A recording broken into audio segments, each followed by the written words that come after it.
The familiar hiss of hydraulic brakes pierced the evening air as the number 42 bus pulled away from the curb.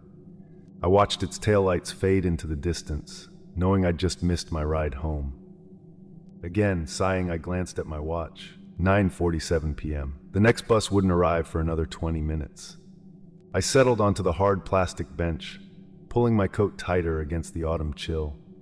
This had become my nightly routine over the past few months. Leave work late, rush to the bus stop, miss the 9:45 by mere seconds, then wait in the cold for the 10:07. Rinse and repeat 5 days a week. At least the routine was predictable, I thought wryly. As I sat there, my gaze drifted to the far end of the bench. That's when I noticed him for the first time. An old man, hunched and still, sat motionless in the shadows. His weathered hands were clasped in his lap, eyes fixed on the cracked concrete at his feet. A worn fedora obscured most of his face, but what I could see looked deeply lined, etched with the marks of a long, hard life. I blinked, startled. How long had he been sitting there? I was usually alone at this hour. Had I been so lost in my own thoughts that I'd failed to notice another person just a few feet away? Evening, I ventured hesitantly. The old man didn't react. He remained perfectly still, as if carved from stone. Feeling awkward, I turned away and pulled out my phone, idly scrolling through social media to pass the time. When I looked up again a few minutes later, the man was gone. The 10:07 bus arrived right on schedule, and I boarded without giving the encounter much more thought. The next night, however, I found myself actively looking for the old man as I approached the bus stop. Sure enough, there he was. Same spot, same posture, same 1,000-yard stare at the ground. This time, I knew I hadn't simply failed to notice him. He definitely hadn't been there when I first sat down. Once again, my attempts at greeting him were met with silence. And once again, he vanished while I was distracted by my phone. This pattern continued for weeks. Every night, I'd arrive at the bus stop to find it empty. Then, at some point during my wait, the old man would appear as if from thin air. He never acknowledged me, never moved, never boarded a bus. He was just there, until suddenly he wasn't. I found myself growing increasingly uneasy about the situation. It wasn't just the old man's silence or his mysterious comings and goings. There was something fundamentally wrong about his presence that I couldn't quite put my finger on. I began to dread my nightly wait at the bus stop. I tried leaving work earlier to catch the 9:45, but my boss always seemed to find one more urgent task that needed completing. I considered calling a taxi, but on my meager salary, that wasn't a sustainable option. So night after night, I found myself sharing that bench with my silent, unsettling companion. It was a Tuesday evening in late October when things changed. The day had been unusually warm, but as night fell, a biting wind picked up. Dead leaves skittered across the sidewalk as I hurried toward the bus stop, my breath visible in the chill air. I was so focused on getting out of the wind that I almost missed it. The bench was already occupied. The old man sat in his usual spot, but for the first time he was there before me. I hesitated, suddenly reluctant to sit in my usual place, but the wind was cutting through my jacket, and standing for 20 minutes seemed an unpleasant prospect. Steeling myself, I sat down on the bench, leaving as much space as possible between us. For several long minutes, we sat in silence. The only sounds were the rustle of wind-blown leaves and the distant hum of traffic. I found myself acutely aware of the old man's presence, as if some intangible energy radiated from him. Then, slowly, deliberately, he turned his head toward me. I felt my heart rate quicken as his gaze met mine. His eyes, dear God, his eyes. They were utterly black, two bottomless voids that seemed to draw in all light. I wanted to look away, to run, but I was paralyzed by that terrible gaze. His papery lips parted, and in a voice like dry leaves scraping across pavement, he spoke, "You see me." It wasn't a question, but a statement of fact, one that filled me with an inexplicable dread. "Ah, yes," I managed to stammer. "I see you." A smile creased his ancient face, devoid of any warmth or mirth. So few do these days. They rush past, eyes glazed, minds elsewhere. But you noticed. You tried to speak to me. I swallowed hard, my mouth suddenly dry. "Who? What are you?" He chuckled, a sound like bones rattling together. "I am what waits at the end of every journey. I am the final destination." A chill that had nothing to do with the wind. "Are you saying you're..." "Death," The old man, if he could even be called that, tilted his head slightly. Death? No, not precisely. Think of me more as a conductor. I ensure souls reach their proper destination. My mind reeled, struggling to process what I was hearing.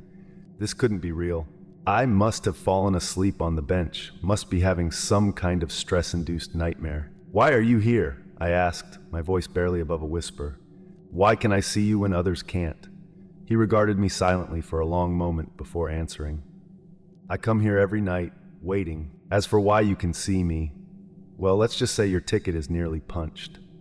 Before I could begin to process the implications of that statement, I heard the familiar sound of an approaching bus.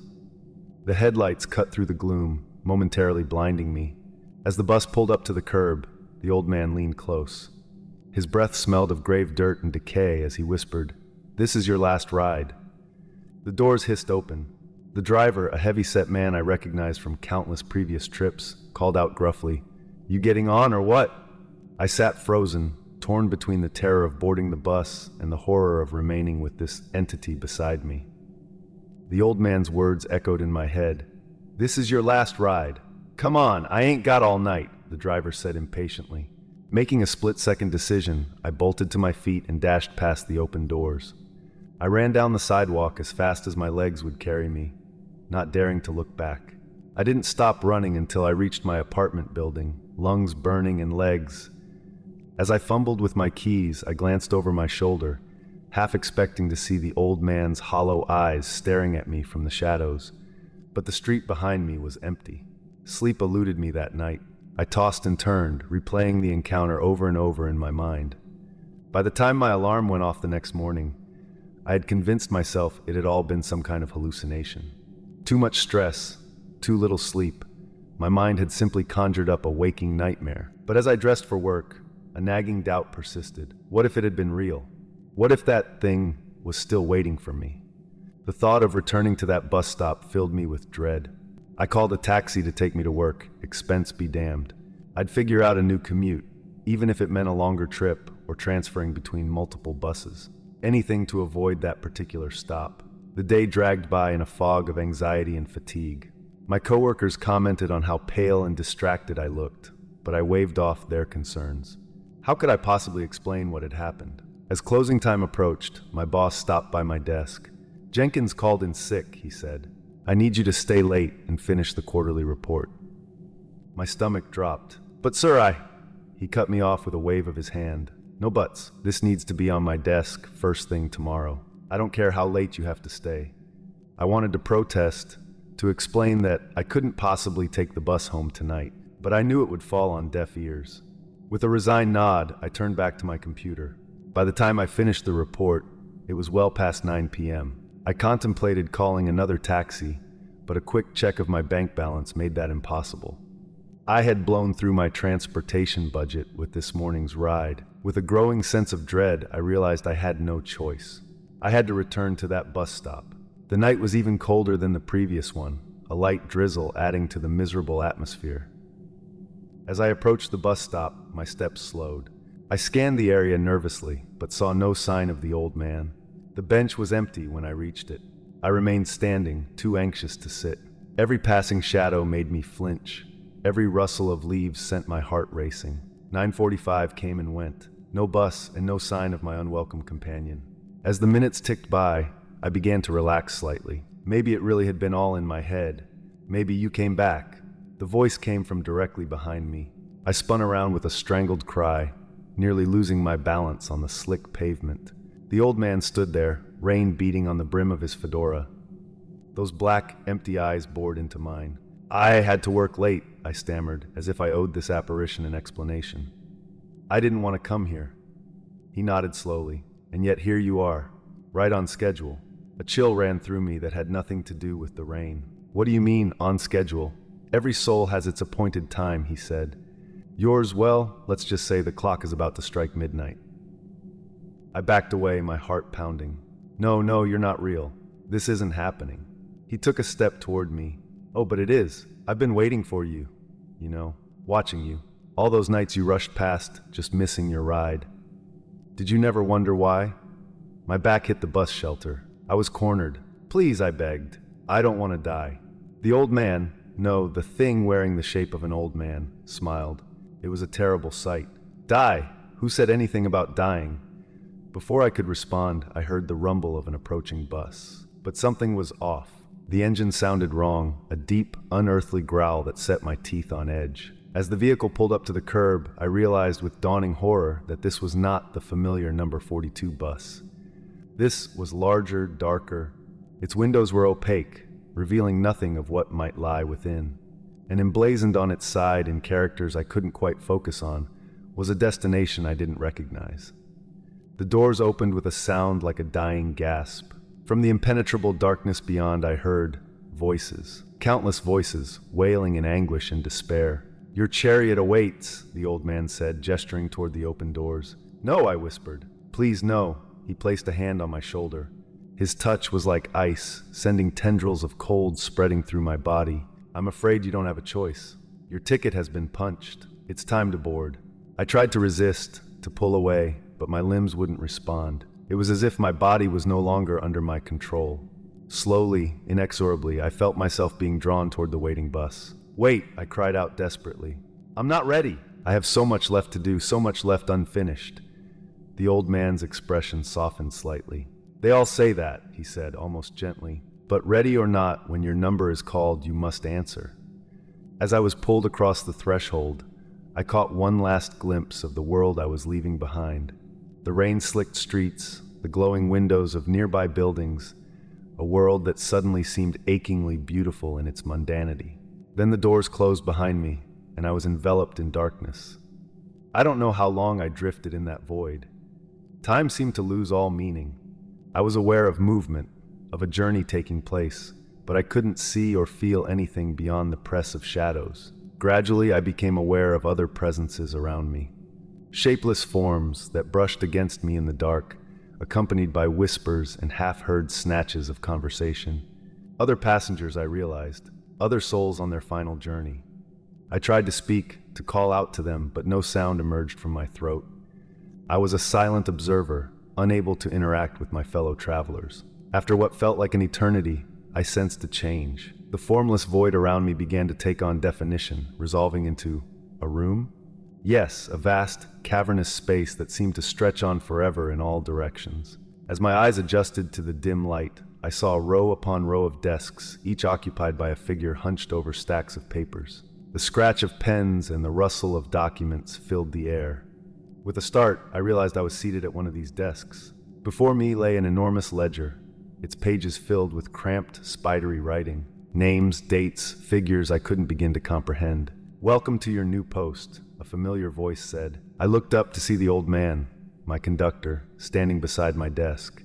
But he had changed. Gone was the decrepit figure from the bus stop. In his place stood a being of light and shadow, constantly shifting, impossible to focus on directly. "I don't understand," I said, surprised to find I could speak again. "What is this place? What am I supposed to do here?" The being gestured at the ledger. "This is where all journeys are recorded, all destinations tallied. Your job now is to keep the books, to ensure every soul is accounted for." I stared at the endless rows of desks, the countless figures toiling in silence. "For how long?" "Until your replacement arrives," he said simply, "just as you have replaced the one who came before you." A cold realization washed over me. "The bus driver," I whispered. "He was," the being nodded. "His time had come, just as yours did. The wheel turns, the ledger must be balanced." I looked down at the book before me, at the countless lives reduced to mere entries in a cosmic accounting system. Was this to be my eternity, cataloging the comings and goings of souls? As if reading my thoughts, the being said, "It is not a punishment but a necessity. Every journey must be recorded, every destination noted. It is the way of things." I picked up the pen that lay beside the ledger. It felt heavy in my hand, weighted with the responsibility it represented. "And when my replacement comes?" I asked. The being's form shimmered, and for a moment I thought I saw a hint of a smile. "Then you will take up the mantle of conductor and guide the next soul to their appointed place." With that, he was gone, leaving me alone with my ledger and the endless task ahead. I don't know how long I've been here, recording the journeys of countless souls. Time has no meaning in this place between places.